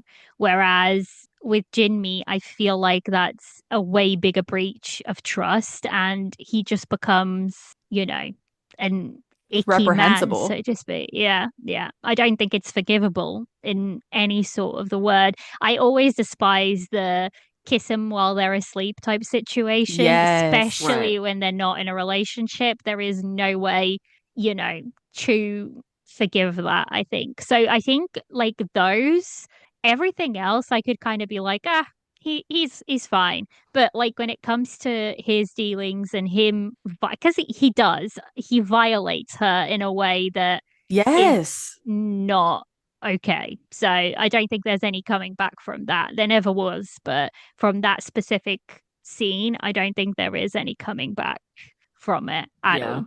But the other thing that was driving me nuts too, and granted, he repaired the pellet, so it obviously turned her back into Reset. It the. was a hard reset. It was a hard reset, which I was like, Jesus Christ, just break the thing already. But also, it's just like, again, I'm like, again, I know it's a drama. I know they have to last 60 something episodes, but I'm just like, girl, you need to do some critical thinking here. Like, it obviously was not him. Like, Right. just think about it for 2 seconds But the and you thing would is, find the cracks in that. Yeah, of at that course. Yeah. point, with her knowledge, there was only two people in the realm who could use fire. That Right. Yeah, specific of fire. course. One was in prison and the other was Shu Feng, in her Right. defense. And Right. also, she saw him. Yeah. Shu Feng, like, saw her transformed into Shu Feng, and she Right. saw it in one of the dreams. Like, I, I Yeah. don't know, how else she could, I even if think she part were of to it think though of was it the pellet was critically. repaired. Like that's the thing. I think the problem was the pellet was repaired. I think Yeah, if it because she wasn't didn't have that repaired, love for him right there. right. Yeah. I think if it hadn't been repaired, she would have investigated more. She would have believed him more, She would have the love would have contributed to her questioning it more Giving him the than benefit of the if doubt. yeah, giving him the benefit of the doubt. So that I think it wasn't necessarily the fact that she didn't believe him and she didn't investigate it. I was mad that it was repaired and we were having a hard reset at that point, which made me angry at her character because I was like, dude, come on. But But the thing is, I that's mean, not her character's fault I know, for I that know that. I specific know that. scene. I know Like, I that. can get Yes. behind a lot of what you're saying, but when it comes to that, it's not her character's fault. Like, I get it. she has Yeah. no feelings. All she sees is It's kind of Shu numb. Feng killing. I hmm mean, and Plus, you I can just feel see like that. the aftermath of seeing your parents, well, your stepmom and your dad just turn to ashes and dissipate right in front of you after you finally got what you always wanted, which was a family, a place of belonging and identity, and like all of this stuff just stripped from you. And then they were brutally murdered and you don't know who it was, but it's just two people. Like it's kind of hard to reconcile because she's also going through all of this immense Right. grief. Right. And that moment where she accuses him in front of the memorial tablets is a great moment that I remember just sitting here. And she just kind of well, she pulls a gun on him too. Like she pulls the knife and puts it at his throat and is like, it's only two people and your mom is in prison. So it's you. You've done it. And he's like, how could I do it? I can't do it. I'm going to investigate and all this stuff. And just kind of reassuring her that it was not him that killed her parents. And she just collapses and says, like, I don't want to kill you. I just want my dad back. And I thought that was a very powerful moment because she doesn't even want to kill him. She just wants what she wants is her father back and alive. And I think everybody can relate to that, to just being like, you know what, like fuck it all. Can we just reset what just happened? And I don't want any bloodshed. I just want my person back. Right. And that's something she'll never have. It's an impossibility. So it's heartbreaking. And I feel for her in that instance. And I also felt for her as well during the actual wedding/coup in episode 43, when she gets triggered by the pure glass fire that he's like in the middle of conjuring. And she thinks back to the dream that she saw. She gets overwhelmed by the weight of her family's souls closing in around her and begging them to save them. And she just she almost doesn't even think in that moment. And she just like stabs him. Right. To have it end. Yeah. Yeah. But even before that, too, I was a little annoyed with her character because she kept constantly searching for reasons of like to marry him. Like she was doubting the marriage as going into it, even if she did not like Shufang, due to thinking he killed her father. Which at that point I was like, okay, like yeah, every clue is pointing to him. I get that. I get like this whole thing, but you're doubting marrying Runyu. Yeah. You're literally finding every reason under the book to delay it, even with the pellet in you. Mm-hmm. Whether that's your dad's death, whether that's a funeral, whether that's whatever. Like, I'm just like, why go ahead with it? Like, you're Because already it's her doubting it. father's last wish. I know. I I mean, know. But she's I in was the just midst like, of grief, and it's I the know, but I last was wish. just like, girl, I know.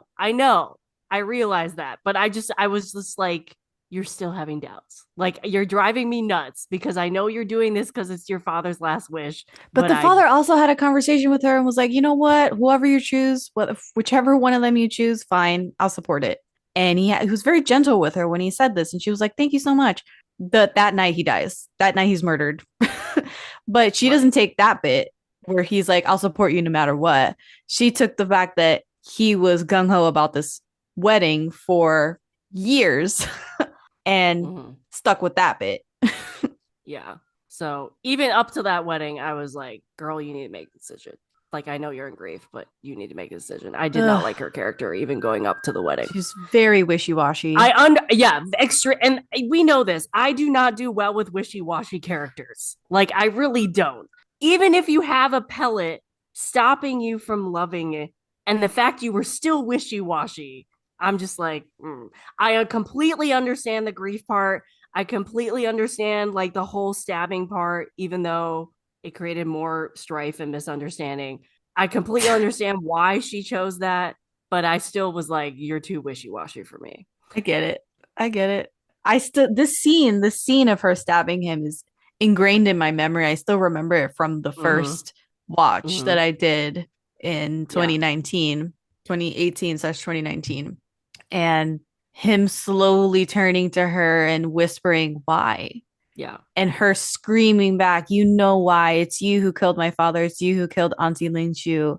And him squeezing out, have you ever loved me? On his knees in front of her, clutching her bloody hand. And she just says, never. No. Yeah.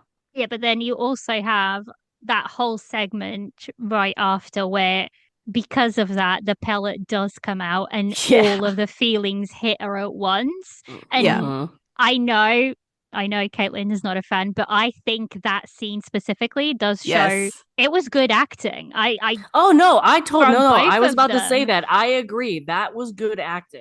I will totally 100% agree with you on that. From everybody. Yeah. The image of him dead at her feet. Yeah. And then of her collapsed next to him. And whispering like, what is love, as he turns to ashes. What? Yeah. You cannot be immune to like this whole scene. I can see why that scene is like one of the most famous scenes of this drama. Yeah, Yeah. absolutely. Yeah. It's amazing. Right. So the last stretch is basically Renew um on the fritz. On the Yeah. fritz. yeah, I loved every second Renew of it. goes crazy He and does. He it's does. Jinmi basically coming back trying to save Shufeng and Yeah. his spirit and then Shufeng becoming demon lord I'll tell and you, when he became Demon Lord, the first time I saw this and he became Demon Lord, I was like, no, he can never I become loved Demon it. Lord. Oh my God, Same. why? He's the Heavenly Emperor. He should be the No, Heavenly. no, no. Oh my God. This time I did not give a shit. I was like, yes, become the Demon Lord. He Mm, looks so good in black. Oh my He looks God, so that good in does. black. transition. The Yeah. Demon Lord transition in episode 50 was so sexy when he holds up like the scepter and it transforms Mhm. his robes and does his Mm-hmm. hair up. I was like, yes, I'm here. I'm here for it. Totally here So for it. to me, one of the last things that I kind of want to touch on is the wedding scene, the, Demon Realm wedding scene, because a lot of shit goes down in that scene, and that's where everything kind of comes full circle. Wait, Where wait. I want to talk about the proposal that he does to the second female lead in episode 53, which I also remembered in great detail. When I came across it, I was like, is this that scene where he uses a piece of her true form Mm-hmm. to propose to the woman who killed her father and stepmother? I was flabbergasted. Flabbergasted. yeah, It was crazy, crazy. And then he returns the piece of her true form to her because he knew she was there. Crazy, crazy. Right. And she finally says that she loves him. And he's like, well, I'll never forget that you told me that you never loved me when you stabbed me in the back. And he doesn't believe her when she says, oh, well, I had this perishing pellet. Like the perishing pellet story, he was like, whatever. And he threatens to kill her next time she declares her love. Mm-hmm. Mm-hmm. Diabolical. Diabolical mm, writing. yeah, yeah. That whole scene is crazy. I really was devastated the first time I saw that scene. I was like in shambles, couldn't console me. Yeah. I think Wow. I like the first time I watched it, I was the same. The second time, not so much because you kind of know what's coming. So I don't think it hits quite as much because you've lost like that surprise factor, I suppose. But yeah, that scene specifically because she's like, that's it, and then she's taken back to supposedly marry Ron Yu. And she's just like, you can see she's just given up. She's just like, I'm Yeah. just done, So defeated. done. Yeah, yeah. Yeah. And But episode then, 55, because this conversation, really quick, this one that she overhears with it's Runyu and the second female lead, Suiha. They're speaking together and all is revealed. He tampered Right. with the pellet. He left out the heating element in the life-saving pellet that they gave to the male lead. And basically, he's been the mastermind behind everything. He knew Shu Feng was not the killer, and the list goes on. The list goes on. He's been manipulating and been the puppet master for forever, and he used her as a pawn. Knew so many details that he didn't share with her, and I love that she like loses her shit. She's like, Heavenly Emperor, what else would you like to use me for? And I was like, oh, that's hard. That's Mm. hard. That's how she True. starts the True. conversation. True. yeah, Yeah. So I loved that whole thing that she was like, you're horrible. She's just so disgusted with him. Mm-hmm. Yeah. And she's challenging his love. She's like, "You never loved me. You've only loved yourself. Like, how could you say? Don't profane the name of love and all this stuff." It's like amazing, amazing confrontation. yeah. And what does he do? He locks her up again Yeah, Yep. because apparently that's the answer to all of his problems. If I can't have her, no one else will either. Type Yeah. of situation. Exactly. Which is how ugh, the whole war So happened. yeah. So I going back to the wedding though, I had a maybe I just didn't understand what was going on. To So like to a point I did understand. Like the demon wedding, not the Oh, the demon immortal wedding. wedding. The demon wedding. So like okay, for I'm gonna back up a little bit. I was annoyed with both of them.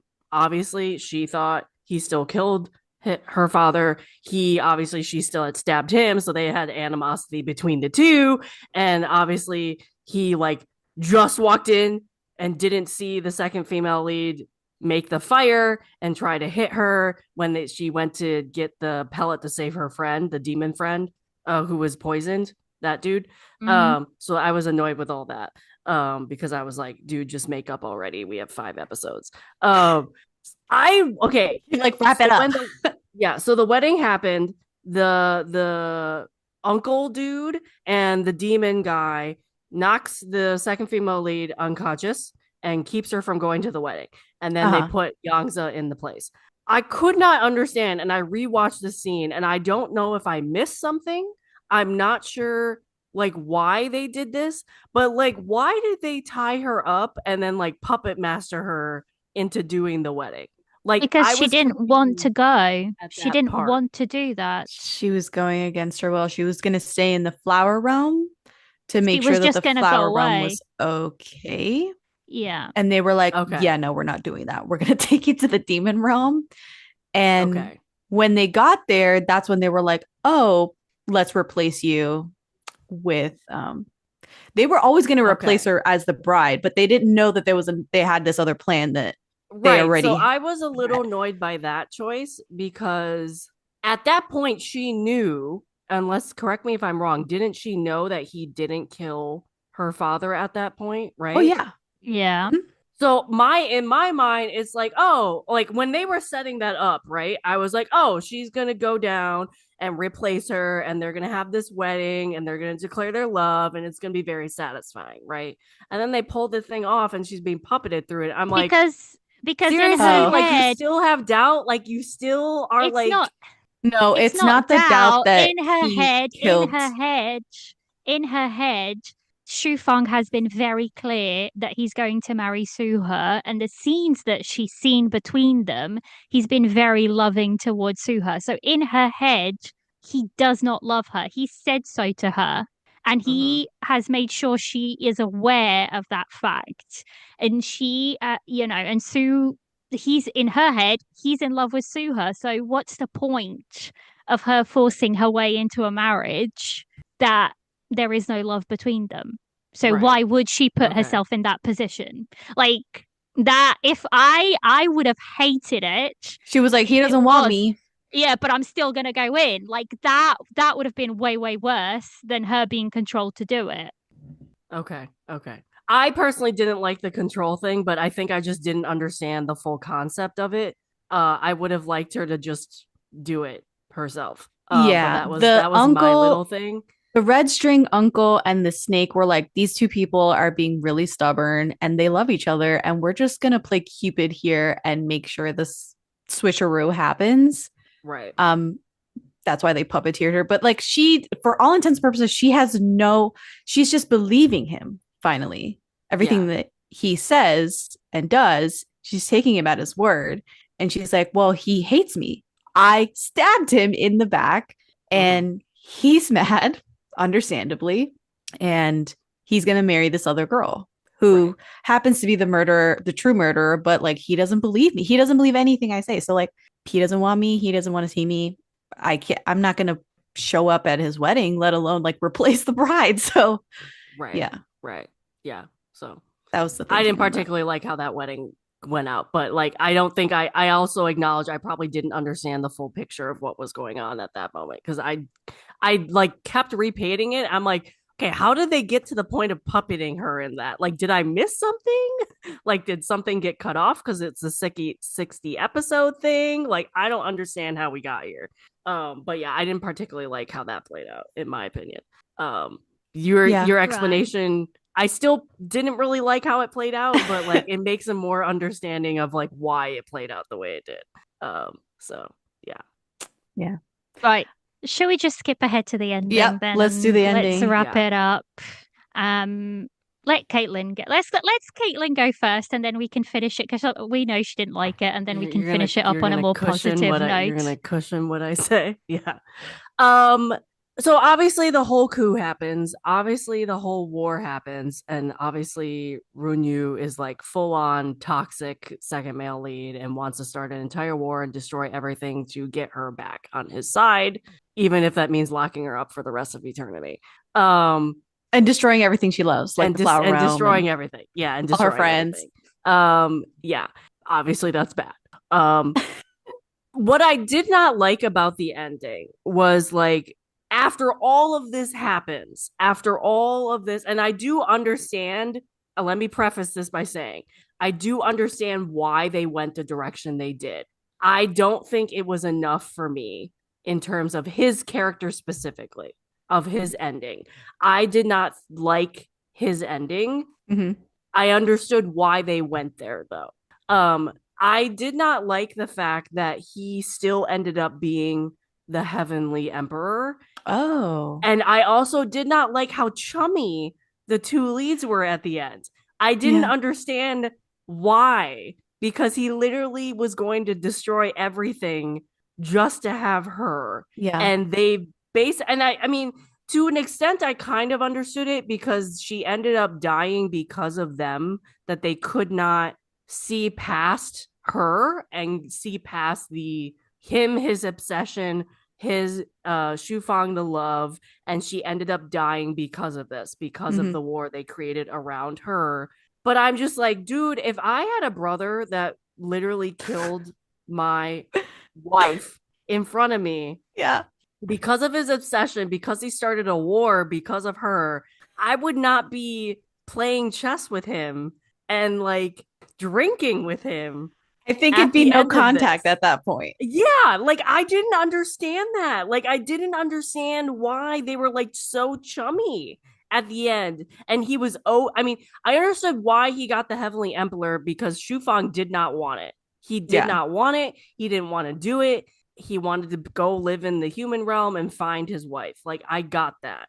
And obviously Runyu, I guess, was the only option, but I'm like, he should be in prison. He should be he should be not running the entire. I would not trust him as a citizen of the heavenly realm to be the heavenly emperor when he literally tried to run us into the ground, obsessed with this one woman. So that's the big part of the ending I did not like, because I just could not understand. Obviously, to an extent, I couldn't understand why they chose to go that direction. Mm-hmm. Um, I also liked the second couple, the demon couple, even though I knew that the demon guy, the guy in the couple was gonna die. Like that was kind of foreseen. Yeah. Did I like it? Not so much. I did. With the second couple, it was set up he was gonna die because he became human. He only had so many years, obviously. Yeah. So I knew it was coming. I wasn't happy with it, but I knew it was coming. Um, I kind of expected that he would end up being reborn in some way, even as another human again. Oh. But that never happened. She just ruled by herself. I like that she became the queen of the demon realm. That's fine because he obviously also didn't. Shufang didn't want to rule the demon realm or the heavenly realm. But yeah, I think my main issue with the ending was like the punishment didn't fit the crime in my mind. I felt like Runyu should have been in prison, and me as a citizen of the heavenly realm would not have wanted him to be my emperor again. Granted, I understood his ending because he ended up with nothing. He ended up with nobody wanting to be in Alone. his he ended up alone. He ended up with no queen, he ended up with no kids, he ended up with no people in his court, like nothing. Yeah, he alienated everybody. I could not understand the chumminess at the end. I really couldn't. I just was like, really? I Yeah. mean, Okay. to an extent, I sort of understood it in a way of like they were grieving together, but I don't know. I would not have grieved with the guy who pretty much started a war to kill my wife or to like kill her or take her away because nobody was going to have her other than me. I could not understand that aspect of the ending. Liliana, do you want to weigh in? No, you can go, and then I'll wrap up the episode and finish it up with my thoughts, I think. I agree with you. Bottom line, I agree with you. I think it's strange that they went this route, but I also think it might be because of our Western perspective that we want justice, we want retribution, we want revenge, we want the punishment to fit the crime. And in the East, I feel like so many stories don't take that route. They go the route of reconciliation, they go the route of forgiveness, they take the high road. And I'm all about the low road, like personally. So Same. yeah. So when Runyu and Shufeng are kind of okay at the end, it's very jarring to see. It's because they were so at odds. They were willing to kill each other. Runyu like merged with some sort of demon thing, spirit. I don't even know what the fuck it was. And he had to be exorcised at the end of the show. I mean, it was really strange. And it kind of like thrown together at the last minute, I feel like not I think particularly the other thing written that well. really threw me off with his character too, though, is like he eventually became the Empress.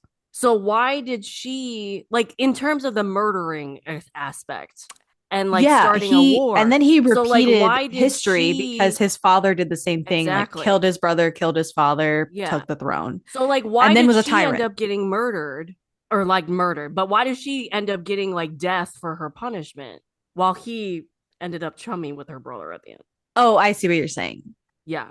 Oh, you're talking about Suhue and how she is that who you're talking about? No, I'm No, talking no, about the Jinny. Empress when the Oh, the Empress when the Empress. Emperor like the Empress, the Heavenly Empress, who like he fought when his mother died. The Heavenly Yeah, Empress ends up dying after she murders people and does all those horrible things herself. He ended yeah. up becoming somewhat her Hmm. by the end to a better, in my opinion, to a worse extent, but he still pretty much murdered a ton of people and started a war. And yet he ended up being chummy with his brother at the end of it and did not get the punishment that the Empress did. I feel like at the end of this, all the women characters got so much worse punishment than any of the male You're characters. not wrong. Like I don't disagree with you. Like you're And not I will say, wrong. Liliana, I will agree. You talked about this on a really other, completely other podcast episode, how uh harsh the punishment for the second female lead was. I didn't I couldn't picture it when you described in the other podcast episode like how drastically harsh that punishment was until I watched it. It was bad. It was one of the worst punishments I've seen for a character in a Chinese drama in my life. I will totally agree with you on that. But yeah, in my opinion, the female characters got worse punishments than the male characters. And I didn't really agree specifically with Runyu's punishment. Yeah. I think for him, he didn't covet the throne as much as coveting Jinmi. He wanted her. He just wanted Jinmi. He kept saying, "Don't leave me, don't leave me, don't leave me alone." And at the end of the show, he's left alone. So even if the punishment doesn't fit the crime, it fits the character. So Yeah. I don't know. And I agree with that, which is why I understood the direction the story went. I didn't agree with it, but I understood it because Yeah. it fit the character. Well, Um, I think we've had this discussion before, and I think it was about 10 miles of peach blossoms. And like there was one person who I said, I don't think they've redeemed him enough. I don't think they've punished him enough. And I think Jess explained it in a different way of for that specific character, it was punishment for them. So I think Mm-hmm. where I'm coming from is although for Ron Yu, yes, I agree he could probably gotten harsher. He has the throne, which he never wanted, and he is now stuck ruling over these people, which he never wanted. And he has no family around him. He has nothing around him. And I think that last shot of him is very impactful of him on the throne by himself because that's kind of where, like, at least at the beginning, him and Shu Feng were brothers. They had this very, mm, they had a bond, regardless of how you see it. They did strive to, they weren't exactly at each other's throats. They drank together and they had fun together. And he at least had that aspect of it. But then he gained friends, he gained a family, and he lost it all through his actions. So I think there's something to be said about the punishment kind of fitting the character herself. So, for example, for Su Hui's character and even for the Empress's characters, there was nothing else you could do to them. Nothing. I mean, the Empress had lost her son in essence, and Su Hui had lost everything. There was no further punishment for them rather than death at that point. So I can see why they went in that direction. And I can see why for Ronyu, even though, yes, I could agree, he probably could have been punished way, way more harsh, especially compared to, the females' characters. I can Mhm. also see why that punishment fits him so well because he's just up there alone ruling over something he never wanted and he lost the family and the chance to have a family. So I think his punishment kind of fits his character in an essence. So that's what I would say about that aspect. And then to me personally, I felt like it was a satisfying ending. We don't see these very often nowadays. A lot of xiaoshis tend to be very open-ended. You get 2 seconds or you get nothing. So I still appreciate the fact that you got to see our main couple and they got exactly what they wanted. They never wanted to be in these power struggles. They never wanted to be anything more than just together and living their life, which is what they got. So they settled in the mortal realm out of everybody's reach, and I appreciated that. We got to see, their son. We got to see, just them living a really quaint life, which is all they had ever wanted. So to me, that was a satisfying ending. So yeah. The moment when the kid came into frame and was like, "This is how my parents met," I was thrown, thrown. And that happened the first time I watched it. And I'll have to tell you, that happened again. I was like, this is still such a strange choice. Mm. Right. Have you guys got any other things you'd like to mention? No, I think we've said our piece. Yeah, I think we've shat on this Yeah, show enough I'm good. for today. No, I tried to not do that as much. Yeah. I really enjoyed it. It was once I get some sleep, maybe I'll think differently, but I really enjoyed it for the most part because the bulk of it, right? Like just the first 20 episodes was not great, but the last bit of the show, I was in. I was into it. Right, that's it, guys. That is the episode. I hope you guys have enjoyed it, and we shall catch you next time. Bye. Bye. Bye.